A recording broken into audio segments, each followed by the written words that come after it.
Good evening students. आज जो 10th का हिंदी एग्ज़ाम हुआ है ये उसी की आंसर की है। कोर्स बी जो 10th का कोर्स बी है उसकी आंसर की है।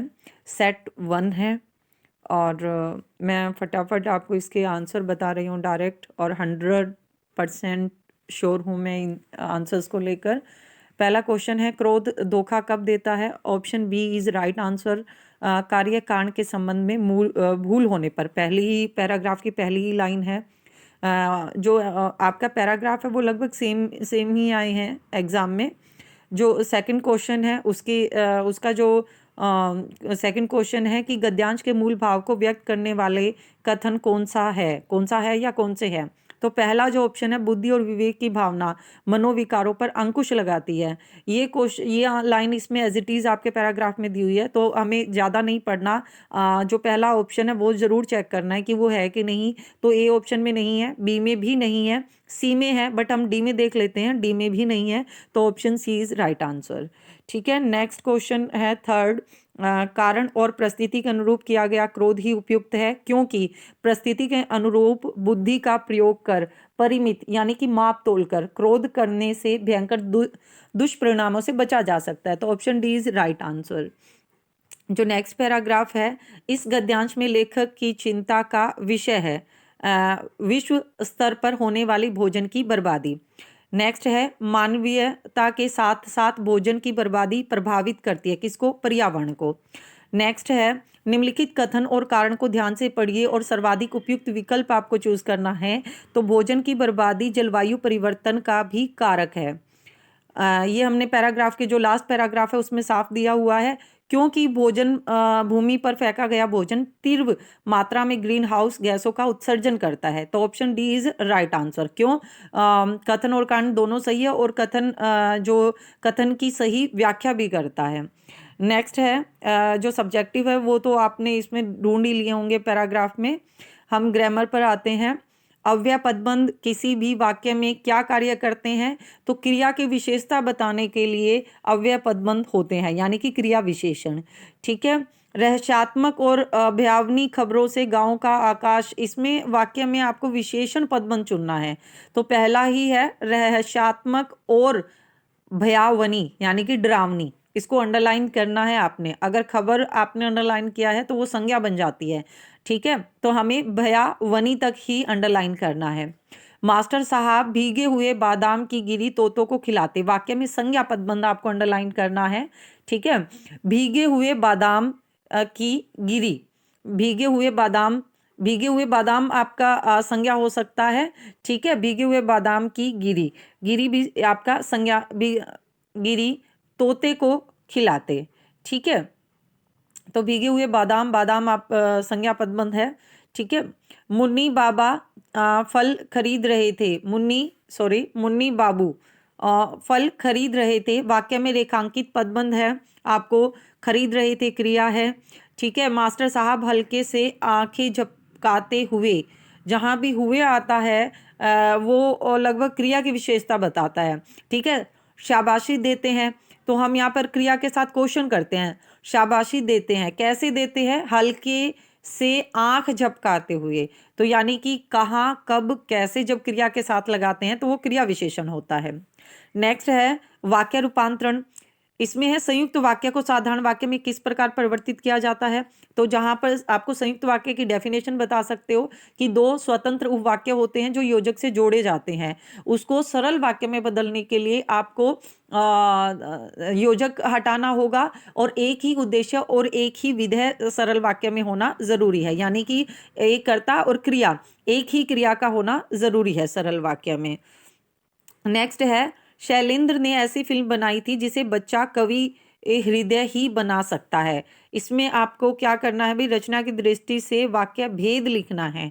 ठीक है, शैलेंद्र ने ऐसी फिल्म बनाई थी जिसे, मिश्र वाक्य है, ऐसी फिल्म बनाई थी। प्रश्न उठता है कैसी फिल्म बनाई थी, जहां भी प्रश्न उठता है वहां पर मिश्र वाक्य होता है। ठीक है, शैलेंद्र की गति भाव प्रवण से लेकिन दुरह नहीं। शैलेंद्र के गीत भाव प्रवण थे लेकिन दुरह नहीं। मिश्र वाक्य में आपको रूपांतरित करना है। ठीक है, जो शैलेंद्र के गीत थे वो भाव प्रवण थे लेकिन दुरह नहीं।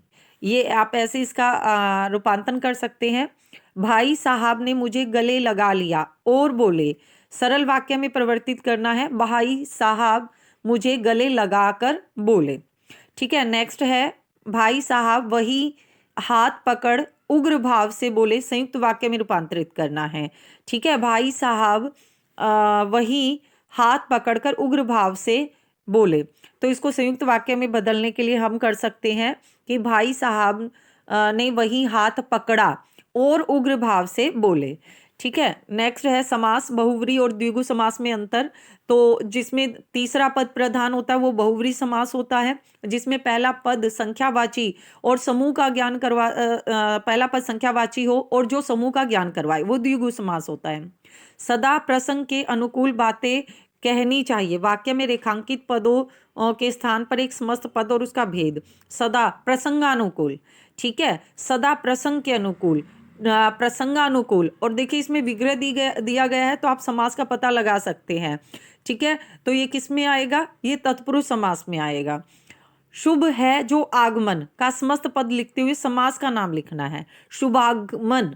और जो लगा है जैसे लगा हो समान हो तो वो क्या होगा, कर्मधारय समास। ठीक है, शुभागमन।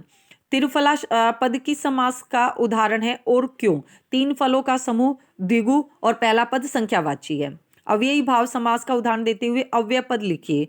ठीक है, तो अव्ययी भाव समास का उदाहरण देते हुए आप लिख सकते हैं यथाशक्ति, और अव्यय आपका होगा यथा। भरपेट भी लिख सकते हैं, अव्यय हो जाएगा भर। ठीक है, नेक्स्ट है आपके मुहावरे। मेरे दर्जे में आओगे तो दांतों पसीने आ जाएगा। तो इसमें दांतों पसीने आना और वाक्य में प्रयोग करना, तो दांतों पसीने आना बहुत कठिन परिश्रम करना, प्रतीक्षा करना, बाट जोहना, राह देखना।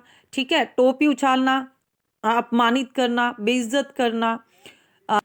बामिरों का रुदन सुनकर उसकी माँ आग बबूला हो उठी, आग बबूला हो उठी। ठीक है, अंगूठा दिखाना, मुहावरे में आपको बताना है, और अन्य नहीं, अंगूठा दिखाना मुहावरे के अर्थ को व्यक्त करने के बाद कोई अन्य मुहावरा लिखना है आपको। अंगूठा दिखाने का मुहावरे का अर्थ है साफ मना कर देना। ठीक है, और आपको अन्य मुहावरा लिखना है साफ मना कर देना, तो आंखें दिखाना।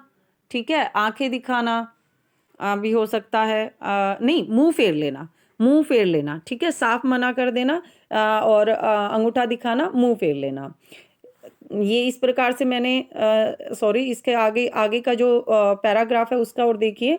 हेडमास्टर साहब और उसकी माता जी का उदाहरण यहाँ किस उद्देश्य से दिया गया है, छोटे भाई को जीवन के अनुभव का महत्व बताने के लिए।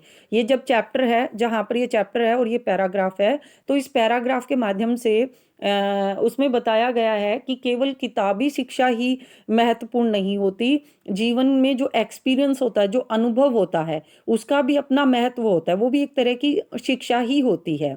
ठीक है, तो इसका सेकंड ऑप्शन सही रहेगा। हेडमास्टर साहब की डिग्री यहाँ बेकार हो गई, बी ऑप्शन इज राइट, क्योंकि घर का प्रबंधन करने में उनकी जो माँ थी वो सक्षम थी, जबकि हेडमास्टर साहब नहीं कर पाए। ठीक है, आगे है MA की ही नहीं और यहाँ के नहीं, ऑक्सफोर्ड के। तो यहाँ पर ऑक्सफोर्ड विदेश तीनों में ही आया है, तो इससे भी अंदाजा लग सकता है कि विदेश नहीं होगा। Option B is right answer. Headmaster साहब को विदेश के शिक्षा के बारे में नहीं बता रहे, बल्कि ये बता रहे कि वो पढ़े लिखे ही नहीं बल्कि बहुत ज़्यादा पढ़े लिखे हैं। ठीक है, option B is right answer. गद्यांश के बड़े भाई साहब के चरित्र के विषय में आप को क्या पता चलता है, तो वे अपने अधिकार और कर्तव्य दोनों के प्रति सचेत है। उनको पता है कि मेरा छोटा भाई है तो मैं उसको डांट सकता हूँ, लेकिन उनको ये भी पता है कि उसको किस तरह से मतलब खेल से बचाना है, अच्छी पढ़ाई करवानी है, उसका ध्यान रखना है। तो D answer is right answer. ठीक है, ऑप्शन 5, मेरे देखते हुए बेराह न चलने पाओगे, क्योंकि छोटे भाई की देखभाल करना बड़े भाई की जिम्मेदारी है। तो इसका जो ऑप्शन है वो है C option is right answer. कथन और कारण दोनों सही है तथा कारण कथन की सही व्याख्या करता है। ठीक है, नेक्स्ट जो पोयम है, भूधर के उड़ने से क्या अभिप्राय है? पर्वतों का अदृश्य होना, क्योंकि जैसे ही जो बादल है वो पहाड़ों पर आते हैं तो पहाड़ दिखाई देना बंद हो जाते हैं। भूधर किसके पंख लगाकर उड़ गए? बादलों के। क्यों? क्योंकि जब कविता में बताया गया है कि जो बादल है वो ऐसे लग रहा है जैसे उड़ रहे हैं, तो वो बादल उसको कवर कर लेते हैं। ठीक है, तो इसलिए उसको पंख के रूप में इस्तेमाल किया गया है। रव शेष रह गई निर्झर।